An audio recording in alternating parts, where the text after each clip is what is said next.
This is how to create a presentation in Gamma AI. From your dashboard, go to New Gamma, choose Traditional, then go to Theme, and select a theme you want to apply. For instance, this Our Room. Then go to Agent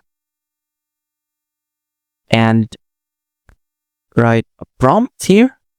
Say, for instance, best countries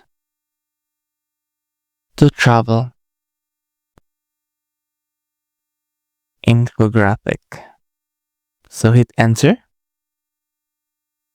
And you have created a card. You can create more by clicking this plus icon, or you can just write a prompt so that you can create a card. Then you can just click present to see your presentation in action. So this is how to create a presentation in Gamma AI.